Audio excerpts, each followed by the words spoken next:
Hey, Conscious Habit listeners. My goal is to help support you on your journey of discovering how to live from your highest and most fulfilled self at home and at work. And in that vein, I have some thoughts I'd like to share with you today. So meditate on this. How do you manage your energy? Having a good energy management plan is so important for us to be as conscious as we possibly can be, because I know that when my energy is waning, oftentimes there goes my consciousness too. That we need a good, clear mind, an energetic mind in order to tap into that 5% of consciousness. Because as you know, 95% of our life is based on our subconscious and unconscious hardwiring.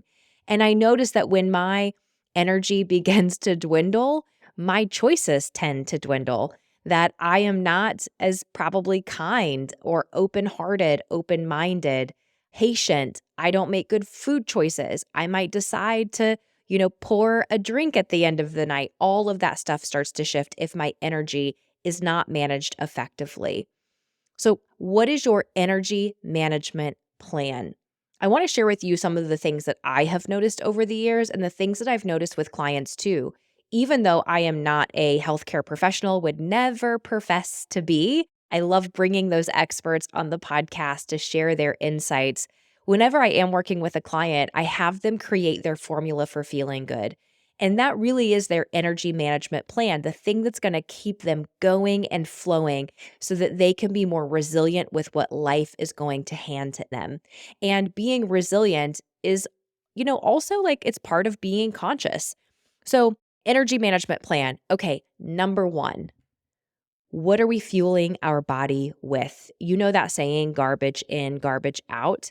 I have been so guilty of letting this little 3-inch muscle in my mouth control so much of my life. Like, I know that I'm going to feel terrible if I eat the thing, but I've let the taste buds that can't wait to see what it tastes like control it. And then, I'll just feel like crap for an entire day or 2 days or however long that it takes. And it's kind of insane. When I buckle down and I choose feeling good over things that taste good purely, man, does my body appreciate me so much more. And I know my future self will appreciate me as well for taking good care of my physical and cellular health. So, what are you putting in your body? How are you nourishing your body to help fuel it with energy? I know that all of that stuff tastes so good because listen, left to my own devices, I would be living on burgers and french fries. French fries. With that campfire sauce at Red Robin. Oh, it's so good. It's so bad for you, but it's so good. But I do know there's a negative effect to that. So, what are we putting into our body is number one. Number two, movement. Energy can become stagnant within us. So, do you have an energy movement plan? Whether that is yoga or walking, Tai Chi, vigorous workouts, and you love to get in the gym and hit it hard. What is your movement plan for managing your energy? I can always tell if I go a few days without working out because I will feel two things. Number one, more anxious. It's like that stagnant energy begins to build up and I feel an anxiousness start to build in my body. The other thing that happens is that anxious energy starts to squeeze and it becomes more anxious in my mind. So not only do I feel anxious almost like in the heart center of my body, but my thinking will be very chaotic and anxious as well. So my movement plan for my energy is really like my sanity plan, if I'm being totally honest with you. And then what is your energy management plan when it comes to information?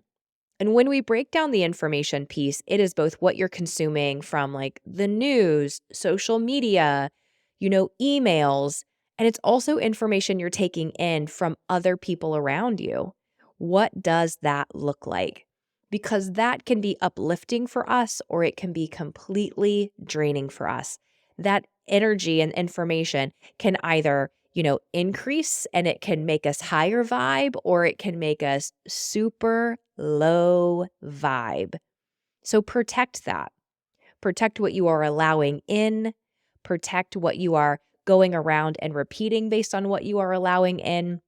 All of that makes a difference, not just for your own energy management, but for the energy that we're projecting on other people around us too. Y'all know that stuff's contagious, right? If you can walk into a room and feel a vibe, it is because, we sense the energy of others before they even speak. So we've got to manage our energy, not just for ourselves, but for the impact that we're making on the world around us.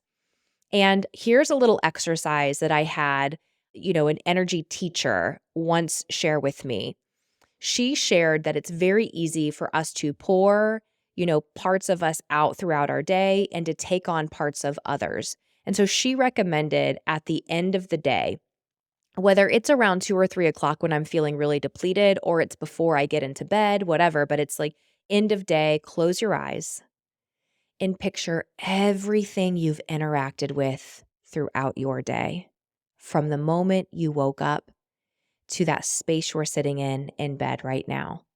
Think of the emails, every online interaction, the coffee shop, driving down the road, every meeting you've had, and go through each one of those reactions and do a give back and a recall, where you are actively sending the energy of that interaction back, and then you're recalling the energy that you have had utilized in that interaction. Call it back to you. Having an energy management plan will contribute to us feeling better. And when we feel better, we can think, act, and do better. All of these pieces matter in us being as conscious as we possibly can be.